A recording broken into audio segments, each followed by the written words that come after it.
Alhamdulillah, salatu wassalamu ala rasulillah wa ala alihi wa sahbihi wa mawalah wa la hawla wa la quwata illa billah.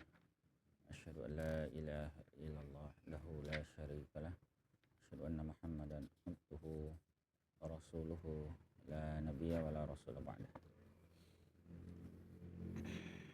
Wa al-muallif rahimahullah wa nafa'ana bi ulumihi fid dunya wal akhirah.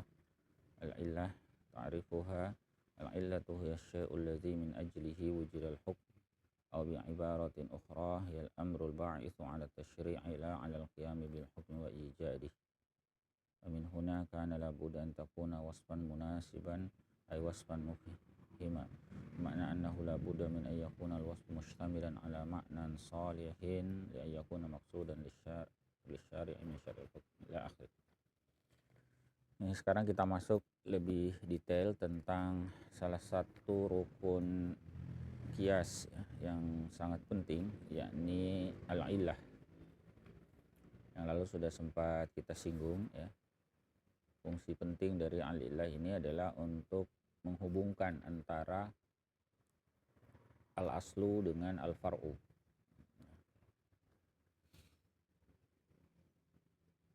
Dan kerumitan qiyas itu adanya di sini. Kalau hukmul asl itu mudah, hukum perkara pokok itu sudah ada, perkara pokoknya juga mudah, perkara cabang juga mudah, yang mau ditahu hukumnya. Nah, yang sulit itu adalah menentukan illat, sehingga kita bisa menghubungkan al-far'u itu kepada al-asl yang mana.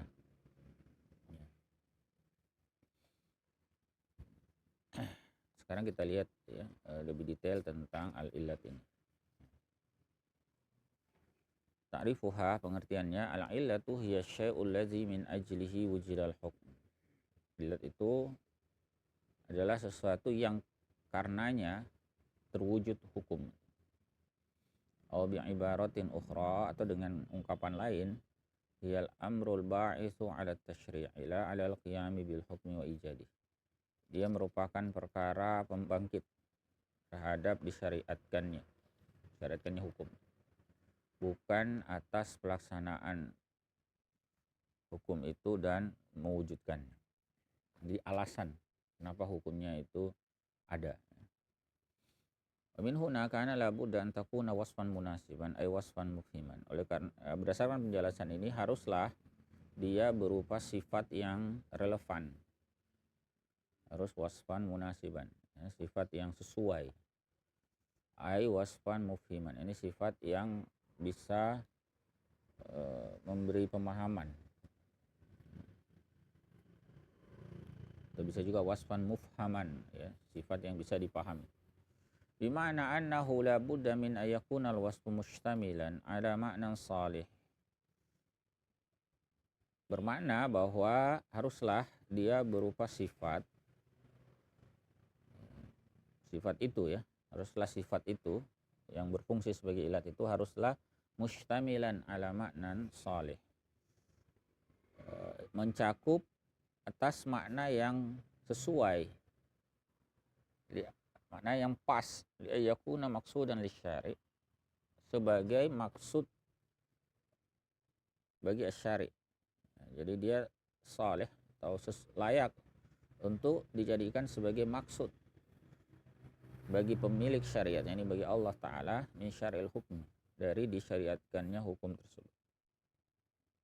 Nah, seperti kemarin misalnya, khamar itu kenapa dilarang? Ya, karena memabukkan. Nah, memabukkan itu merupakan merupakan karakteristik. Ya, atau di sini disebutkan wasfun munasib, karakteristik yang relevan. Jadi kalau misalnya kita lihat, misalnya khamar. Khamar itu kan punya banyak sifat. Misalnya dia bisa cairan, dia bisa berwarna apa misalnya ya. Dia punya bau apa, dia punya macam-macam sifatnya. Tapi dari semua sifat itu, mana yang relevan menjadi ilat? Apakah hanya karena dia cairan lantas dilarang? Kan tidak cocok. Apakah karena dia berwarna ini kemudian dia dilarang? Itu juga tidak pas. Apakah karena dia berbau seperti ini lantas dia diharamkan? Kan tidak cocok. Jadi sifat-sifat yang tidak sesuai itu, yang tidak relevan dengan diharamkannya atau disyariatkannya pengharamannya, itu tidak dapat dijadikan sebagai ilat. Karena kalau dia jadi ilat, kan misalnya, kenapa khamar itu diharamkan? Karena dia cairan. Maka semua far'u yang punya ilat sama, semuanya cairan misalnya, maka akan terhubung ke situ, memiliki hukum yang sama. Atau karena dia berwarna warna merah misalnya, maka semua bentuk minuman lain yang juga berwarna merah akan memiliki hukum yang sama, karena ilat itu jadi pembangkit hukum. Begitu dia ada, hukumnya terwujud. Jadi harus dicari apa sifat yang munasib, apa sifat yang relevan, yang sesuai dengan diharamkannya perkara itu. Ya. Nah, sekarang kita lihat lebih lanjut tentang syarat-syarat. Syurutuha. Syaratu fil illati samaniyatu syurut. Persyaratkan pada ilat itu 8 syarat. Yang pertama, ayakunal illatu bima'nal ba'is. Ilat itu haruslah bermakna pembangkit. Bangkit hukum ya. Walau kanat wasfan taradiyan la yazharu fihi annahu maqsudus syar'i min syar'il hukmi fa inna at-ta'lila bihi mumtani. Kalau dia hanya berupa sifat sampingan ya, sifat tambahan yang tidak tampak padanya bahwa dia merupakan maksud dari asyari, dari disyariatkannya hukum itu, maka penetapan ilat dengannya itu menjadi terlarang. Li'annahu hina izin yakunu amaratan 'alal hukm. Karena pada saat itu dia merupakan penanda atas hukum itu. Makanya tidak sembarang menetapkan ilat. Ya, dari misalnya sekian banyak ilat atau sekian banyak sifat ya. Dari sekian banyak sifat tentang khamar misalnya. Nah, ternyata faktor yang paling tepat dijadikan sebagai alasan diharamkannya itu adalah iskarnya. Meskipun itu nanti ditetapkan berdasarkan dalil ya. Makanya itu yang lebih selamat sebetulnya, menetapkan ilat berdasarkan apa? Berdasarkan dalil. Kemudian yang kedua, antakuna wasfan zahiran mundhabitan mustamilan ala ma'nan munasib. Dia harus berupa karakteristik zahir. Zahir itu artinya dia tampak, jelas, bukan sesuatu yang samar. Mundhabitan, nah ini juga penting. Jadi ilat itu harus mundhabit, harus terukur, harus punya parameter yang jelas. Mustamilan ala ma'nan munasib, yang mencakup atas makna yang relevan. Ayakuna wasfan mufhiman lit ta'lil. Dia berupa sifat yang bisa memberi pemahaman kenapa dia menjadi ilat. Kemudian antakuna mu'assiratan fil hukm. Dia memang memberi dampak pada hukum itu, berpengaruh pada hukum. Illam tu'assir fihi lam yajuz antakuna illah. Kalau tidak memberi pengaruh, tidak boleh menjadi ilat. Apa yang dimaksud dengan mu'assir di sini? Wa ma'na kaunil illati mu'assiratan fil hukm. Makna bahwa ilat itu harus memberi pengaruh pada hukum itu, ayyagliba ala dhannil mujtahidi annal hukma hasilun inda subutiha. Bahwa dalam dugaan kuat si mujtahid bahwa hukum itu terhasilkan ketika ilatnya ada, ketika dia subut ya, ketika dia benar-benar eksis pada benda atau pada sesuatu tersebut. Ai li ajliha, ini benar-benar karena dia, duna syai'in siwa, bukan karena sesuatu yang lain. Ayat antakuna salimah, haruslah dia ilat yang salim, yang selamat, yang berterima. Wala yarudduha nassun min kitabin aw sunnatin wala ijma'i sahabah. Maka tidak boleh dia sesuatu yang tertolak oleh nas. Ya, bisa dari kitab atau sunnah ya. Artinya nas yang menolaknya itu tidak boleh ya, nas dari Alkitab, dari as-sunnah, dan tidak pula dari ijma sahabat. Kemudian antakuna muttaridatan ay kullama wujidat ujidal hukm. Dia memang bisa berlaku melahirkan hukum itu. Jadi setiap kali dia ada maka terwujudlah hukum itu. Kemudian antakuna muta'addiyah, dia harus muta'addiyah. Muta'addiyah itu bisa berlaku kepada hal yang lain, bukan sifat spesifiknya. Walau kanat qasiratan lam yasih. Seandainya dia qasirah, qasirah itu artinya sifat itu hanya ada pada dirinya, ada pada yang lain, maka lam yasih, tidak sah. Lianna faidatal illati innama huwa fi isbatil hukmi biha. Karena faidahnya ilat itu tidak lain itu dalam hal penetapan hukum melaluinya. Al illatul qasiratu ghairu musabbitatin lil hukmi fil asl. Sementara ilat yang qasirah, ya ilat yang tidak bisa berlaku pada yang lain, itu tidak dapat memberi ketetapan kepada hukum dalam perkara asal. Kaunihi sabitan bin nassi awil ijma. Karena dia apa? Karena dia sudah ada berdasarkan nas atau berdasarkan ijma. Wali annaha mustambitatun fatakunu far'an alaihi. Dan karena dia merupakan mustambatoh, ya, perkara yang memang digali, sehingga hukum itu lebih merupakan cabang atasnya. Kemudian yang ketujuh, ayakuna tariqu isbatiha syar'iyyah. Haruslah metode penetapannya, yakni penetapan ilat itu haruslah syar'i. Al-hukmi syar'i sebagaimana hukum syara, sawa'an bisawa. Itu sama, setara. Jadi menetapkan ilat itu haruslah dengan cara yang syar'i. Maksudnya an tusbata bil kitabi atau sabbata bil kitabi awis sunnati aw ijma'i sahab. Dia harus ditetapkan berdasarkan Alkitab atau as-sunnah atau ijma'. Ini selaras dengan apa yang memang dikuatkan oleh penulis kitab ini, bahwa ilat itu mestilah perkara yang ditetapkan berdasarkan nas, tidak boleh mustambatoh. Idza lam tasbut atau idza lam tusbat bi wahidatin min hadzil adillatis salasah, kalau dia tidak ditetapkan melalui salah satu dari tiga ini, dari dalil yang tiga ini, la tu'tabaru illatan syar'iyyah, tidak dianggap sebagai ilat yang syar'i. Kemudian yang terakhir, alla takuna hukman syar'iyan. Ilat itu tidak boleh berupa hukum syara'. Fala yu'allal hukmu syar'i, sehingga karena tidak boleh mentaklil hukum syara' bil hukmi syar'i, dengan hukum syara' yang lain. Jadi memang ilat itu sederhananya dia wasf, ya, sifat ya. Sifat ya atau karakteristik yang menjadi pembangkit hukum. Nah, sekarang kita lihat jenisnya ya, jenis-jenisnya. Anwa'ul illah. Jenis-jenis ilat. Yang pertama al-illatul waridatu sarahah. Ilat yang memang datang secara lugas. Memang nas menyebutkannya dan penyebutannya lugas, bukan tersirat. Tapi lugas, tersurat ya. Eksplisit.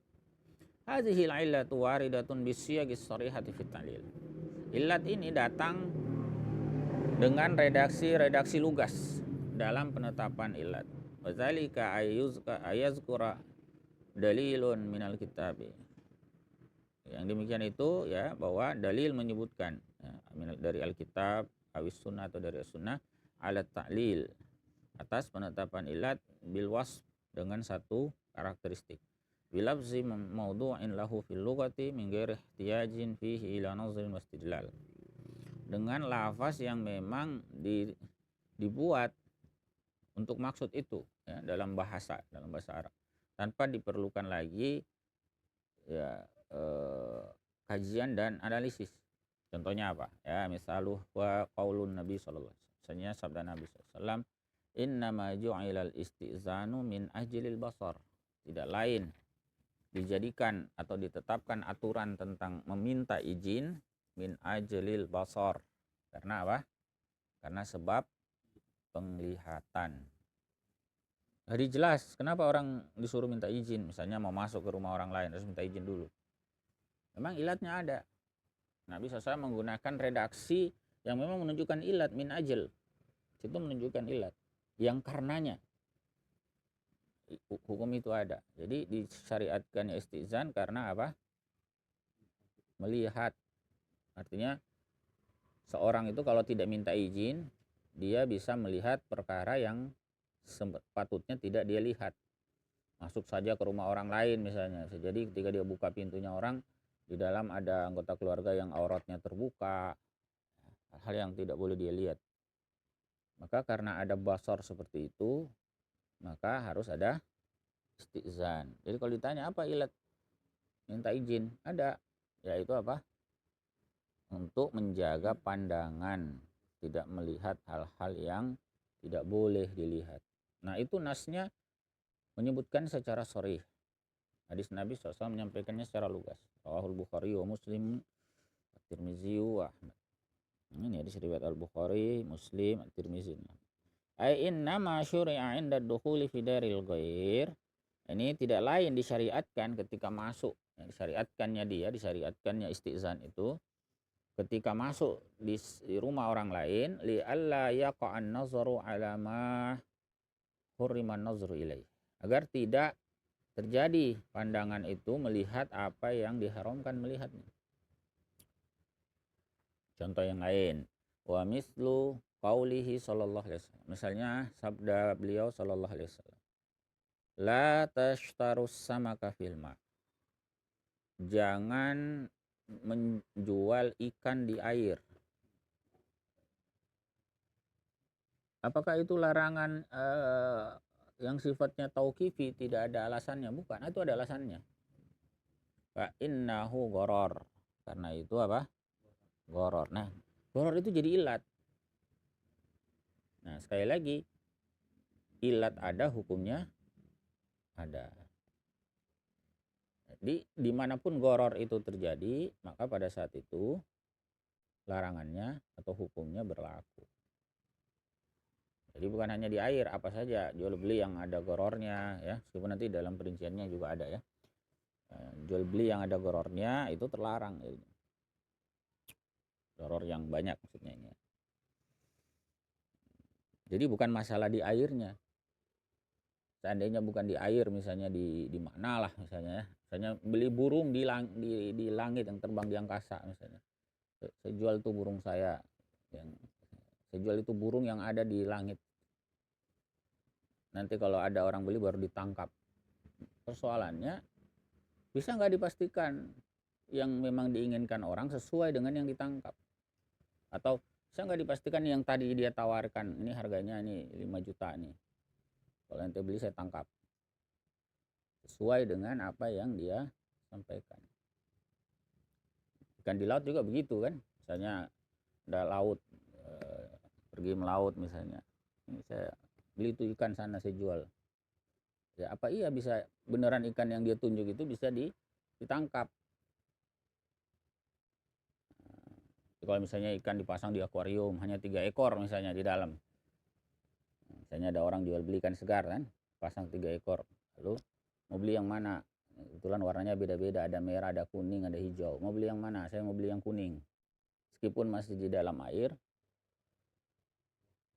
tidak menimbulkan gharar karena mudah menangkap yang warna kuning itu, hanya 3 ekor isinya dan terbedakan. Begitu maksudnya ya. Jadi ada alasannya larangan itu, dan larangan itu disebut secara sharih, lugas. Rawahu Ahmad wal Baihaqi an Ibnu Mas'ud, diriwayatkan oleh Imam Ahmad, Al Baihaqi jadi dari sahabat Ibnu Mas'ud radhiyallahu taala. Di falafzu inna, lafaz inna yang ada tadi, fa innahu gharar, ada inna di situ, itu harfun min hurufit ta'lil. Itu merupakan salah satu di antara huruf ta'lil. Wa kaunul gharari wasfan. Bahwa adanya gharar itu merupakan wasf. Gharar itulah yang merupakan satu karakteristik. wa dakhala alaihi harfu inna, dan masuk kepadanya, kepada wasf itu huruf inna, pada ladzalika ala annahu illatun li tahrimi syira'is samaki fil ma. Maka hal itu menunjukkan bahwasanya ilat untuk pengharaman penjualan ikan di air, yaitu bahwasanya dia menjadi ilat pengharaman penjualan ikan di air, adanya goror. Artinya kalau gorornya nggak ada ya nggak apa-apa. Wafi anna kulla bai'in yadkhuluhu goror. Nah, maka di dalamnya, dalam tuntunan atau hadis ini itu juga ada faidah bahwa segala macam jual beli yadkhuluhu goror, yang dimasuki oleh goror, fa innahu manhiyun anhu, maka itu perkara yang dilarang, litasrihi bil ilah, karena adanya penyampaian lugas terkait ilatnya. Nah, itu ilat apa?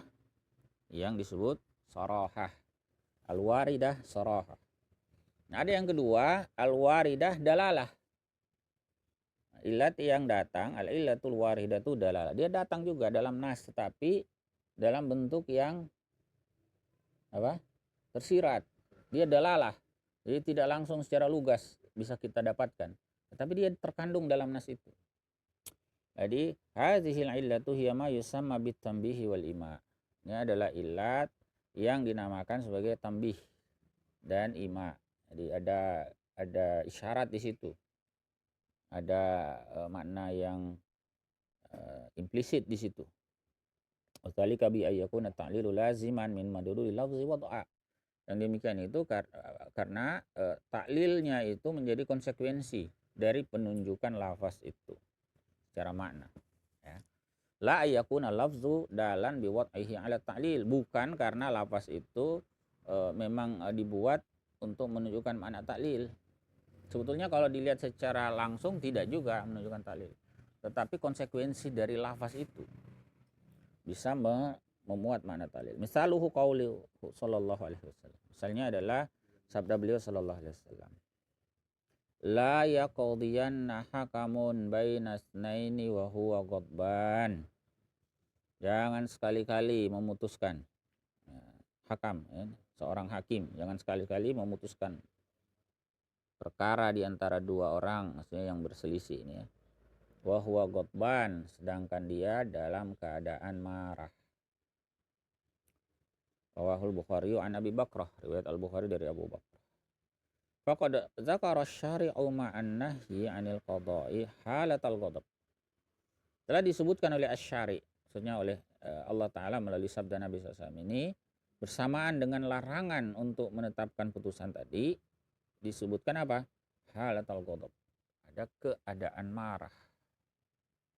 Wal ghadab wasfun mufhimun annahu li ta'lil. Ghadab itu memang bisa jadi karakteristik yang bisa memberi pemahaman bahwasanya itu untuk penetapan illat. Hanya saja tidak lugas, ya. Wa mufhimu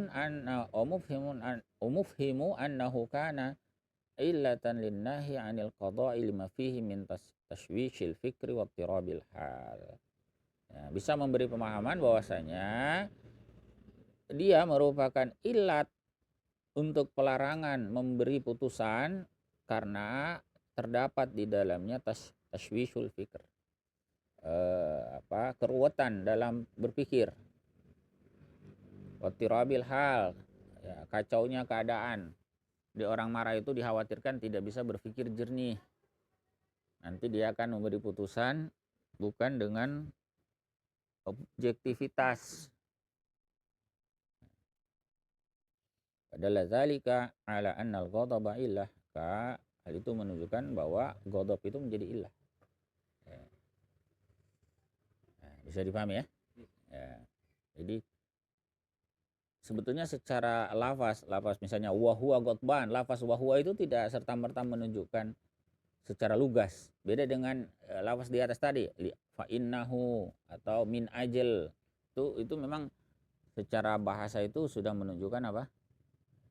Makna alasan, ilat.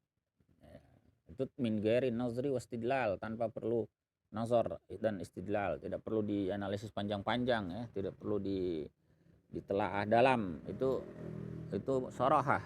Nah, kalau ini yang kedua ini dia juga ada dalam nas itu, tetapi dalalah. Ini tidak semudah yang pertama. Kalau yang ini masih perlu mikir dulu.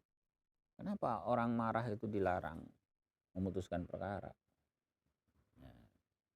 Kenapa? Karena lafaz wahwa misalnya ya, atau lafaz-lafaz yang ada di dalam teks nas tadi itu tidak ada yang secara maudhu, secara kebahasaan itu dibuat untuk menunjukkan makna taklil. Tapi makna taklil itu bisa didapati setelah melakukan nazar dan istidlal, dilakukan kajian ya.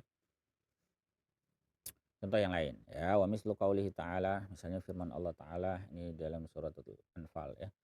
Wa a'iddu lahum mastata'tum min quwwati wa min ribatil khail. Siapkanlah untuk mereka apa yang sanggup kalian siapkan berupa kekuatan, juga berupa unta yang tertambat. Turhibuna bihi aduwallahi wa aduwakum wa akharina min dunihim. Kalian menggetarkan dengannya ya, kalian gentarkan dengannya musuh Allah, juga musuh kalian dan yang lain orang selain mereka. Suratul Anfal ayat 60. Di sini ada ungkapan turhibuna bihi. Ini juga sama. Tidak ada ungkapan yang menunjukkan makna taklil secara lugas di sini. Tetapi bisa dipahami ya dengan melakukan nazar istilal ya. Maka di sini dia disimpulkan irhabul aduwi wasfun mufhimun munasibun lil ada. Bahwa menggentarkan musuh merupakan wasf ya, merupakan bentuk karakteristik yang bisa memberi pemahaman yang itu relevan ya. Lil i'dad ya, lil i'dad untuk melakukan aktivitas i'dad, melakukan persiapan jihad ya. Fahuwa yufidul illah, maka itu apa? Berfaedah ilat. Walidzalika fa inna turhibuna bihi aduwallahi takunu illatan dalalah. Maka ungkapan turhibuna bihi aduwallah itu merupakan ilat secara dalalah, bukan ilat secara sarahah. Bisa dipahami bedanya ya, dua macam ini ya. Nah, satu lagi. Masih ada berapa ya? Masih ada dua lagi ya. Yang ketiga, al-illatul waridatu fin nas istimbatan. Ilat yang terdapat dalam nas secara istimbat. Nah, ini lebih rumit lagi cara mendapatkannya. Kalau nomor 2 tadi memang tidak lugas, tapi ya perlu analisis juga, tapi tidak perlu analisis yang rumit. Nah, yang ketiga ini mustanbatah. Hadhihi al-illatu tustanbatu minan nassil wahidi awin nususil muta'addidatil muayyanati istinbatan. Ilat jenis yang ketiga ini digali dari nas satu atau lebih ya, nas yang berbilang tertentu. Istinbatan sebagai bentuk penggalian hukum atau penggalian ilat ya dalam hal ini. Kadzalika ayyakuna syari'u qad amara bi syai'in aw naha an syai'in fi halah.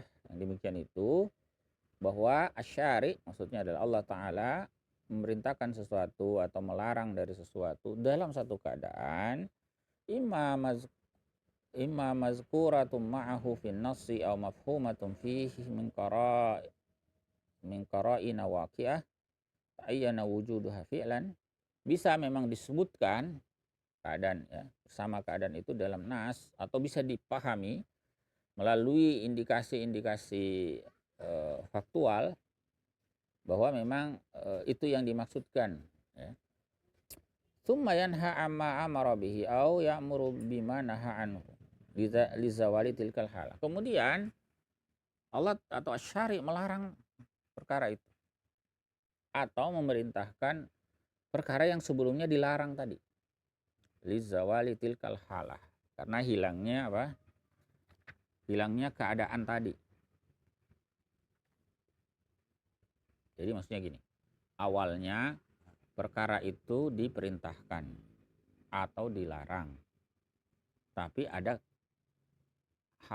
sikon ketika perkara itu diperintahkan atau sikon ketika perkara itu dilarang.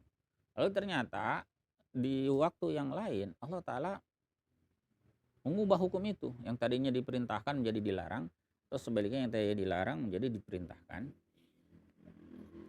Kemudian kita mau tahu kenapa bisa begitu. Ternyata halah atau sikonnya hilang.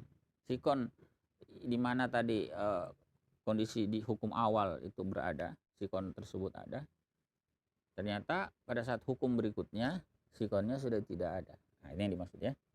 Fayufhamu hina izin annal hukma mu'allalun bitilkal halah. Sehingga bisa dipahami pada saat itu bahwa hukum tadi itu ditaklil dengan sikon tadi. Jadi sikon ini ada, hukumnya begini, sikonnya tidak ada, hukumnya begitu. Au bima tadullu alaihi, atau apa yang ditunjukkannya. Biar lebih jelas kita lihat contohnya ya. Wadzalika qaulihi ta'ala. Yang demikian itu seperti firman Allah Ta'ala dalam suratul Jumu'ah ayat 9. Ya ayyuhalladzina amanu idza nudiya lis-salati min yaumil jumu'ati fas'au ila dzikrillahi wa zarul bai'. Dzalikum khairul lakum in kuntum ta'lamun. Hai orang-orang beriman, bila diserukan untuk salat pada hari Jumat, maka bersegeralah kalian menuju zikrullah serta tinggalkanlah jual beli. Yang demikian itu lebih baik bagi kalian jika kalian mengetahui. Ini keadaan pertama. Di keadaan pertama ini ya, ini fal ayah siqat libayani ahkami sholatil jum'ah. Ayat ini ya redaksinya untuk menjelaskan hukum-hukum sholat Jumat. La libayani ahkamil bai', bukan untuk menjelaskan hukum jual beli sebetulnya. Fanahyu anil bai', larangan dari jual beli tadi ada di bawah itu ya, wazarul bai'. Larangan jual beli itu hasala fi halatin nida'il lil jumu'ah. Itu terjadi pada keadaan ya, azan untuk Jumat, ada panggilan untuk sholat Jumat. Itu hukum awal kan. Tsumma ja'an nas, kemudian datang lagi nas, lanjutan ayatnya maksudnya ya. Yaqul Allah Ta'ala berfirman, fa iza qudiyatis salatu fantashiru fil ardi wabtaghu min fadlillah. Bila telah selesaikan salat itu, maka bertebaranlah kalian di muka bumi dan carilah dari karunia Allah. Nah, di sini malah fa'amara bil intisyari fil ardi wa ibtigha'i min fadlillah. Ya, perintah ya, Allah perintahkan untuk bertebaran di muka bumi serta mencari dari karunia Allah. Fi halati zawali tilkal halah. Nah, dalam keadaan hilangnya keadaan yang pertama tadi. Keadaan yang pertama tadi sholat Jumatnya sudah selesai kan? Yang pertama kan keadaannya sholat Jumat. Kedua, qudiyatis sholat sudah selesai. Jadi wahwa iza qudiyat sholatul Jumat. Ini bila telah diselesaikan sholat Jumat itu. Ai jazal bai'u inda intihai sholatil Jumat. Bolehnya jual beli ketika selesai sholat Jumat. Nah, nasnya begitu. Jadi tidak secara lugas menyebutkan, secara dalalah juga sebenarnya tidak tidak seperti itu. Tetapi bisa digali dari dari nas tadi. Yustambatu min zalik, bisa digali dari ketentuan itu anna illata man'il bai'i halu azanil jum'ah. Hala azanil jum'ah huwal ilha'u anis shalah. Maksudnya ilat dilarangnya jual beli ketika azan Jumat itu adalah melalaikan dari sholat. Wa huwa ma dalat alaihi tilkal halah. Jadi bukan halahnya sebetulnya, tetapi dalam keadaan itu ada sifat di situ. Ada karakteristik di situ yang membuat hukum itu ada. Yaitu yang ditunjukkan oleh keadaan tadi ya. Ya, mudah-mudahan bisa dipahami ya. Nah, satu lagi yang terakhir, al-illatul qiyasiyah. Illat qiyasi. Ya, illat yang sifatnya apa ini ya? Analog ya. Hadhil illah. Illat ini hiyallati lam yarid biha dalilun syar'i. Merupakan illat yang tidak datang, tidak dibawa oleh dalil syara'. Maksudnya tidak dibawa baik secara tadi ya, secara saraha atau secara dalalah. Tidak juga sebetulnya secara istimbatan langsung ya, tetapi walakin waradan nassu syar'iyyu bimithliha ainan wa jinsan. Nah, tapi dibawa datang nas syara' itu membawa yang lain semisal dengannya. Baik secara ain dan jins. Baik secara secara sosok dan jenisnya. Innahu tuqasul illatul lati lam yarid biha dalilun syar'iyyun 'alal illati allati warada biha an-nassus syar'i. Maka kiaskanlah illat yang tidak dibawa oleh dalil syara tadi terhadap illat yang dibawa oleh dalil syara. Di anna wajhat ta'lil fiha qad warada bihi nassus syar'i, karena bentuk taklil padanya itu dibawa oleh nas syara. Wa ammal illatul lati tu'khazu bil qiyas, adapun illat yang diperoleh melalui qiyas, fa hiyal illatul lati lam yarid biha dalilun syar'in. Ini tadi sudah berulang ini ya. Ini berulang ini kalimat ini sampai apa itu ya fiha qad warada bihi nassus syar'i. Ya. Saya langsung ke bawah situ ya. Illa annahu yushtaratu fil illah. Hanya saja dipersyaratkan dalam illat allati yuqasu 'alaiha, yang dikiaskan atasnya, antakuna ma'khusatan min nassin mufhimin annahu lit-ta'lil. Bahwasanya dia diambil dari nas yang memang bisa memberi pemahaman bahwasanya itu untuk illat. Wa mufhimin wajhil illati fi, dan bisa memberi pemahaman tentang bentuk illat padanya. Ya, wajhil illiyati fi. Hatta yakuna wajhul illiyati qad warada fihi nas. Hingga bentuk ilatnya itu bisa dianggap memang dibawa oleh nas. Wadzalika hatta tu'tabara annaha mimma ja'a bihil wahyi, sehingga bisa dikategorikan atau bisa dianggap dia memang dibawa oleh wahyu. Fatakunu qad waradal wahyu biwajhil illiyati wa huwa allazi ja'alaha tuqasu 'alal illati allati ja'a bihal wahyu wa ja'a biwajhil illiyati fiha.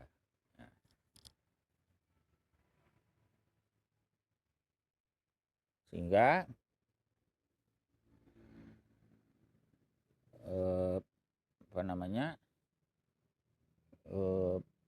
berarti wahyu memang membawa bentuk ilat tersebut, yang itulah yang dijadikan sebagai apa, atau dikiaskan ya, jadikan sebagai kias terhadap ilat yang berikutnya ya. Jadi sehingga ilat kedua ini ya, dianggap sebagai ilat yang dibawa oleh wahyu. Jadi dikiaskan dengan ilat yang sudah ada. Ini saya kasih contoh di bawah ya. Ada contohnya di bawah. Amin amsilat ya. Contohnya. Qaulun Nabi sallallahu alaihi wasallam. Seperti Nabi SAW. Ini tadi yang mansusah tadi ya, atau yang disebutkan dalam nas tadi, tetapi dalalah ini ya. La yaqdiyanna hakamun bayna tsnaini wa huwa ghadban. Ini rawahul Bukhari wa Nabi Bakar. Difal ghadabu illatun nahyi anil qada. Ilat itu ghadab atau keadaan marah itu merupakan ilat larangan memberi keputusan, beri vonis, larang. Itu ilatnya dalalah. Sekali lagi kan. Walafzul ghadabi yufhamu minhu anna kaunahu ghadaban kana illatan linnahi anil qada. Lafaz ghadab itu bisa dipahami darinya bahwa dia sebagai apa? Kemarahan itu merupakan ilat untuk pelarangan melakukan qada, putusan. Wallazi ja'alahu illah, yang menjadikannya sebagai ilat apa? Huwa ma fihi min tashwishil fikri wa ittirabil hal. Ini karena bisa menimbulkan tadi apa? Kekacauan dalam berpikir ya. Kekacauan kondisi yang bersangkutan sehingga tidak objektif dalam memutuskan. Nah, sehingga dengan demikian fa innahu yuqasu ala kulli ma yahsulu fihi tashwishul fikri wa ittirabil hali. Maka bisa dikiaskan terhadap semua perkara yang bisa menghasilkan tashwish dan ittirab. Misalnya apa? Kalju, seperti lapar. Jadi lapar, kalau ternyata lapar itu misalnya bisa juga membuat orang itu tidak bisa objektif. Ya, karena lapar cepet-cepetan saja dia memberi keputusan, kan dia sudah mau makan dah. Pokoknya dengar 1-2 dia tidak timbang bagus-bagus, vonis. Nah, sehingga apa? Kesimpulannya apa? Fala yaqdil qadi wa huwa jawan. Nah, tidak boleh memutuskan perkara si qadi ini dalam keadaan lapar. Sebetulnya dalam keadaan lapar ini nggak ada nasnya. Tapi dia dikiaskan ilatnya dengan yang disebut di dalam hadis lain tentang gotban.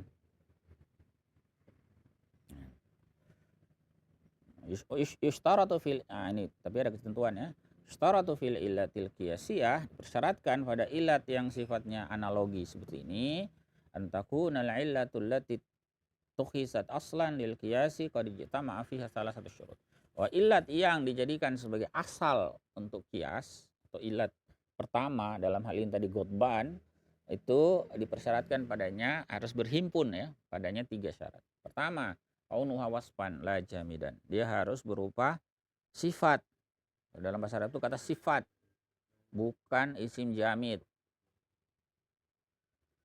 Karena kalau isim jamid nanti ya kan karena ketentuan ilat kan harus wasf ya. Dan yang kedua, kaunuha wasfan mufhiman. Dia harus wasf yang bisa memberi pemahaman. Ai dalan ala ma'nan akhara ghairi dalalatil lafzi ay dalin ala annahu litta'lil. Ya, dia bisa menunjukkan bahwa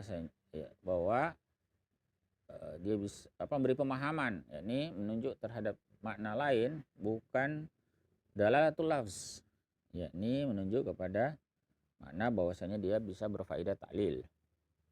Kemudian kaunuha dalan ala wajhil illiyati, bahwasanya dia juga bisa menunjukkan bentuk illiyah ya, padanya. Artinya dia layak dijadikan sebagai ilat. Jadi ada bentuk ilat qiyasiyah ya. Jadi kalau ditanya kenapa apa tadi ya, lapar itu jadi muncul, nah itu hasil kias dari gotban. Maksudnya ilatnya dikiaskan. Makanya disebut al-illatul qiyasiyah.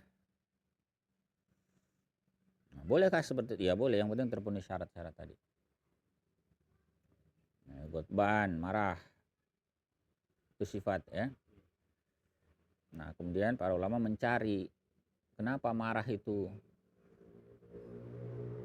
terlarang kita mengambil keputusan. Oh, karena ada tashwisul fikr, tirabul hal.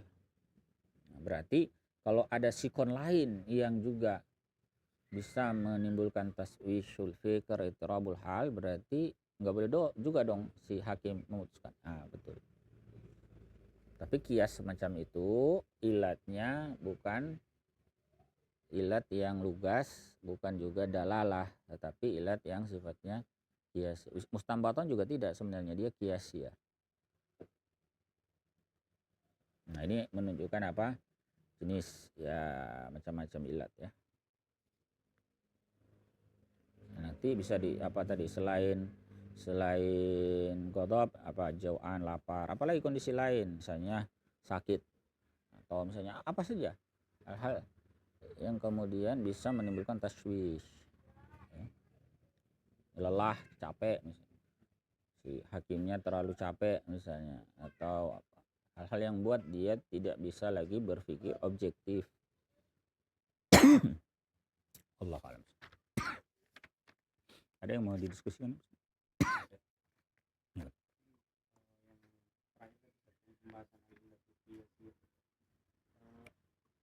Tadi kan misalnya kalau di yang ilat antara Joan dengan Batban ini Ustaz, itu karena ini saja tidak stabilnya pemikiran dengan kondisi yang tidak stabil lah maksudnya. Berarti yang ilatnya Ustaz yang itu saja. Jadi ini kan ilat kiasi, itu artinya apa? Ilat dia tidak didapatkan dari nas langsung.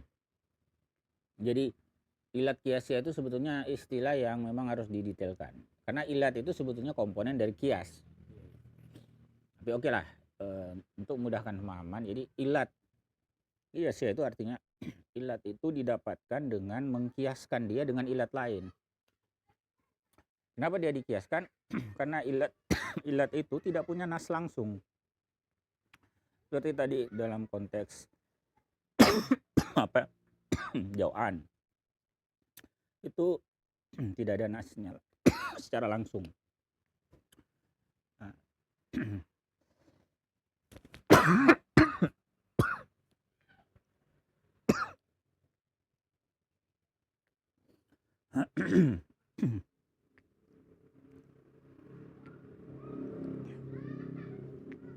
karena tidak ada nas langsung, jadinya bentuknya kias. Sama dengan pembahasan hukum syara. Tidak ada nas langsung dari Al-Quran, dari As-Sunnah, maka digali hukumnya dengan kias. Nah, sebetulnya ada kemiripan juga dengan itu. Jadi ilat yang pertama, qutban itu ada nasnya, meskipun dia dalalah ya. Ada nasnya, hadis yang tadi, hadis riwayat Abu Bakrah itu. Kemudian ilat yang kedua ini, jauhan ya. Itu tidak ada nas langsungnya, cuman kemudian para ulama ingin mengetahui apakah kondisi lapar itu juga bisa disamakan dengan kondisi marah. Maka dicarilah ya di balik qutban itu, sifat marah itu, adakah yang bisa menghubungkan antara qutban itu dengan jauhan. Lalu ketemulah tashwis ini ya, dan ittirab. Jadi tashwis ini, jadi kalau disebut tashwis itu ilat terhadap kias atas ilat itu, paham nggak? Jadi ilat yang didapatkan dari ilat untuk mengkiaskan kondisi jauhan terhadap kondisi qutban. Ilatnya apa? Kenapa qutban dengan jauhan itu bisa terhubung? Nah, ilatnya adalah tashwis dan ittirab. Itulah yang kemudian menjadi dasar. Makanya sebetulnya ilat kiasia ini ya ilatnya istimbat juga ya. Hanya saja istimbatnya melalui bentuk kias. Mudah-mudahan bisa dipahami ya. Baik ya, ditandai dulu sampai situ. Insya Allah nanti satu pertemuan lagi kita tuntaskan pembahasan tentang kias ini di pertemuan mendatang. Alhamdulillah, barakallahu lana wa lakum, hadanallahu wa iyyakum ajma'in. Subhanakallahumma wa bihamdik, asyhadu an la ilaha illa anta, astaghfiruka wa atubu ilaik. Assalamualaikum warahmatullahi wabarakatuh.